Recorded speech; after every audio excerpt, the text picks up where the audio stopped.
కోన గారు బ్యాండ్ మేళం. బ్యాండ్ మేళం అంటే బేసిక్‌గా మనకు పెళ్ళిళ్ళలో ట్రూప్ మొత్తం ఉంటుంది గదా!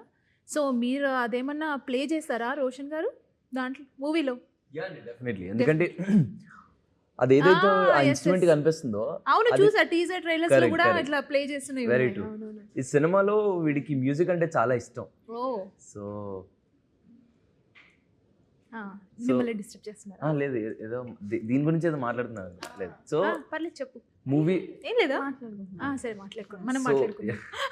సో మూవీలో యాదగిరికి మ్యూజిక్ అంటే చాలా ఇష్టం. ఓకే. మీ అంటే క్యారెక్టర్ యాదగిరి. యాదగిరి. రాజమ్మ యాదగిరి. యాదగిరి. పేర్లు గూడా పక్కా తెలంగాణ పెట్టారు డైరెక్టర్ గారు. యాహ్! ఆ! సో, చిన్నప్పటి నుంచి వాడికి మ్యూజిక్ మీద ఇంట్రెస్ట్‌తో వాడు చిన్నప్పుడే అలాంటి ఒక మెలోడీగా కొనుక్కుంటాడు. హ్మ్. సో, దాంతో వాడు ఒక బ్యాండ్ పెట్టాలనుకుంటాడు. రూరల్‌లో బ్యాండ్ పెడతాడు కాబట్టి అది బ్యాండ్ మేళం అయింది. బ్యాండ్ మేళం. యాహ్!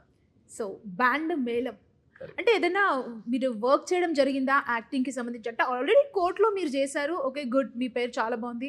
మంచి పేరొచ్చింది మీకు. చాలా బాగా యాక్ట్ చేశారు. ఇది కంప్లీట్ డిఫరెంట్. బావ మరదళ్ళు అనేసరికి వర్క్‌షాప్ ఏదైనా చేయడం జరిగిందా? మీరు ముందు కూర్చొని దానికి అరే సంబంధించి? వర్క్‌షాప్ చేసాం. చేశారా? వర్క్‌షాప్ చేసాం. హ్మ్. అంటే వర్క్‌షాప్ హెల్ప్డ్ అంటే వర్క్‌షాప్ చాలా హెల్ప్ దేనికంటే అండి ఎవరైతే ఫ్రెండ్స్ అందరం ఉంటాం కదా! అవి మింగిల్ అవ్వడానికి. ఓకే. వర్క్‌షాప్‌లో సీన్స్ కంటే మాకు మేము ఎక్కువ దగ్గరయ్యాం. హ్మ్. సింక్ ఎక్కువ ఎక్కువైందా? అయ్యాం.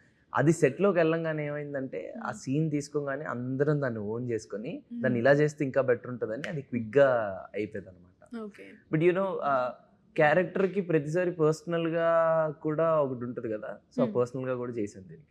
ఓకే. పర్సనల్‌గా కూడా. యాహ్! యాహ్! అంటే ప్రతి క్యారెక్టర్ ఆబ్వియస్లీ దీనికి కూడా అలాగే గ్రౌండ్ వర్క్ నాకు నేను పర్సనల్‌గా చేశాను. హ్మ్.